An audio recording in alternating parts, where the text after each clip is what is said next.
देखिए, इस वक्त बहुत से वायरल वीडियो हैं, खास तौर पे जब दिल्ली में प्रोटेस्ट होता है और गन चलती है और राजनीति चल रही है कि आखिर में कौन सी गन चली। बहुत सी ऐसी चीजें हैं, एआरजी चली, एंटी राइट गन थी, पैलेट गन थी, और क्या होती है ये गन, ये सवाल लोगों के मन में इस वक्त सबसे ज्यादा आ रहे हैं। तो उसका कंपैरिजन, उसकी टेक्निकलिटी को समझने के लिए हमारे साथ आज पूर्व डीजीपी अशोक जी हैं। सर, बहुत बहुत शुक्रिया। सर, मैं समझने की कोशिश करूं कि सबसे पहले एआरजी, एंटी राइट गन और पैलेट गन में डिफरेंस क्या होता है, अगर आप उसको समझें। देखिए, जो एंटी राइट गन है ये राइट कंट्रोल के लिए बनी थी और इसके अंदर वो सुविधाएं हैं जिसके माध्यम से आप टीयर गैस भी चला सकते हो।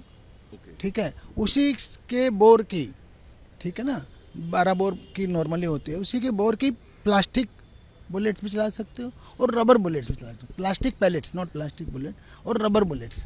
तो ये 3 तरह के उसका एम्यूनिशन आता है और ये मतलब मेरे ख्याल से तो 30, 40, 50 साल से यूज हो रही हो सकता है, उससे भी लंबे समय से यूज हो रही हो। ठीक है, टीयर गैस, प्लास्टिक पैलेट और रबर बुलेट। राइट। अब आइए बात पैलेट गन की। पैलेट गन क्या है ना, जैसे 12 बोर की बंदूक होती है ना और एक कारतूस में 30-40 छर्रे होते हैं, तो पैलेट गन वो है जिसमें 30-40 पैलेट्स होते हैं। पैलेट्स का मतलब छर्रा। बिल्कुल। ठीक है, तो जब आप उसे चलाओगे तो मान लिया आप 50 मीटर या 20 मीटर पे खड़े हो तो यूँ फैलेगा उसका।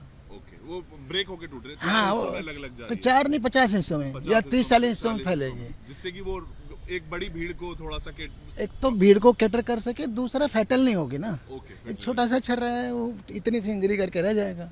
मतलब पैलेट गन फैटल नहीं होती। बट दोबारा बता दूं, इवन रबर बुलेट और पैलेट गन अगर बिल्कुल क्लोज रहने से सामने मार दी जाए, आप समझे, 2 मीटर से 1 मीटर से, तो फिर इवन रबर बुलेट भी डेंजरस हो सकती है अगर क्लोज रेंज से मारी जाए।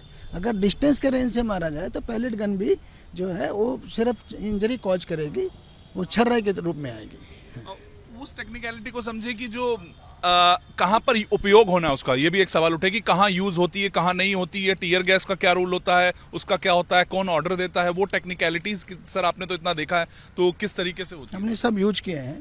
पहले तो बता दें, टेक्निकलिटी सिर्फ इतनी है कि लॉ की रिक्वायरमेंट ये है कि अगर कोई क्राउड इलीगल है, ठीक है ना, जो अवैधानिक भीड़ जिसे कह लीजिए, जो उसको लीगली उसका वो स्टैंड नहीं रखती, मान लिया वायलेंट हो जाते तो लीगल नहीं रही, पीसफुल है जब तक तो लीगल है, मान लिया विद परमिशन है और पीसफुल प्रोटेस्ट है तो वो लीगल हो गया, बट विदाउट परमिशन है तो इलीगल हो गया। फिर उसको अगर हमने कहा कि भाई आपको वार्निंग दी जाती है, आप ये इलीगल डिक्लेयर किया जाता है, आप डिस्पर्स कर जाओ, वो नहीं करेंगे तो then use of force allowed है। और इसका ऑर्डर कौन देता है, मतलब किसके हाथ में होता है? अगर वहां पे हम सोचें एक प्रोटोकॉल, मतलब समझे कि एक स्थिति बनी हुई है, सिर्फ जो है ना, जो फायरिंग ऑर्डर, उसके लिए मजिस्ट्रेट की रिक्वायरमेंट है, किंतु दिल्ली पे वो ऐसे नहीं लागू है।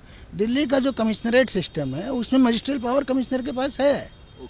Commissioner, deputy commissioner, assistant commissioner वहाँ तक है।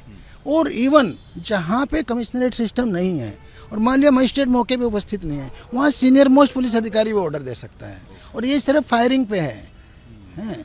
जो तो मेरा जो कहने का मतलब है, इसमें जो गाइडलाइन है मोटी मोटी वो ये है कि एक तो force use should be minimum और दूसरा प्रोपोर्शनेट हो। भाई जिस तरह जिससे क्राउड कंट्रोल, हमारा पर्पज किसी को इंजर्ड करना, हिट करना नहीं है, मारना नहीं है, पर्पज है क्राउड को कंट्रोल करना, कि भाई वो इलीगल क्राउड है, इसको डिस्पर्स करना है। अगर वो नहीं हो रही तो मुझे फोर्स यूज करना पड़ रहा है, उसके लिए लॉ मुझे ऑथराइज कर रहा है। लॉ हम स्टेजेस में करेंगे, सबसे पहले वार्निंग दे दिया, फिर हमने कभी पानी के वो बुछारें छोड़ दी, उससे नहीं हुआ टीयर गैस छोड़ दिया, टीयर गैस से भी नहीं हो रहा तो बीच में पेपर वगैरह भी आए थे, पेपर स्प्रे वगैरह, तो फिर आदमी जो है लाठीचार्ज करता है। लाठीचार्ज से नहीं हो तब ये वाली चीज़ें हैं, समझ गए आप, anti riot gun, bullet, rubber bullet, plastic pellet या पैलेट गन्स। इन शॉर्ट आपने कहा था उसी में ही उसको हम अलग अलग तरीके से यूज कर सकते हैं, उसकी स्टेजेज हैं, उसके बाद उस गन की स्टेजेस हैं, उसी को ही अलग ना, ये जो पैलेट गन आई है, ये रबर उस वाली में नहीं होती थी, एंटी राइट में। उसमें प्लास्टिक पैलेट होती थी, इसमें प्रॉपर छर्रे होते हैं, जो कि फायर आर्म के छर्रे होते हैं ना, जो मैंने 12 बोर की जो बंदूक है उसमें 30-40 छर्रे होते हैं, तो ये कप की तरह फैल के जाती है, तो उसकी इंजरी मतलब बहुत लिमिटेड होती है। तो इसका यूज भी मतलब कि इसका यूज बिल्कुल अलाउड है, हमने 2004 में मैंने खुद किया है। और ये वीडियो जो दिल्ली का उसका मुझे दिखा था, इसमें अगर आप देखें ये वीडियो, अगर हम बार बार इसको हम यही देख रहे हैं, वायरल वीडियो, हम कोई इसका वो नहीं दावा नहीं कर रहे हैं, लेकिन जिस तरीके से ये जो चलाया गया, क्या ये वही है कि एक भीड़ को डिस्पर्स करने के लिए ही, क्योंकि जिस तरह सिचुएशन नजर आ रही है, और ये जो पीछे इसमें देखो, जिस क्योंकि- तरीके से अगर हम ये देखो एग्जैक्टली ये एंटी राइट गन भी हो सकती है और एंटी गन और टीयर के लिए भी वो कहते हैं ना टीयर गैस में भी यूज हो सकती है ये गन। अच्छा, और यही यही gun gun tear- rubber bullet में भी यूज हो सकती है। ओके दोनों के बोर के इसी बोर के दोनों एमिनेशन आता है। ओके, तो ये जो दिख रही है ये उसी तरीके की दिख रही उस तरह की लग रही है मेरे को। हाँ। तो वही सवाल हुए ना कि आखिर में ये गन कैसे यूज हो गई, आखिर में जान लेने वाली हो गई, आप कह रहे हैं फेटल नहीं होती है, यही नॉर्मली फेटल नहीं है। मैंने कह दिया अनलेस बिल्कुल खड़े होकर आपकी छाती में रख के मार दी जाए तो पैलेट गन नॉर्मली फेटल तो ये नहीं है। छर्रे भी मतलब इतना वो नहीं है जो, क्योंकि हमने जब इंजरीज की फोटोज देख रहे हैं कहीं पे बात की जा रही है कि जी ये आया इस तरीके की इंजरी थी। फेटल नहीं है वो, दिख तो रहे आपको ये मतलब इतना सा स्प्रेड हो गया तो आपकी इंजरी आ गई, वो फेटल नहीं है।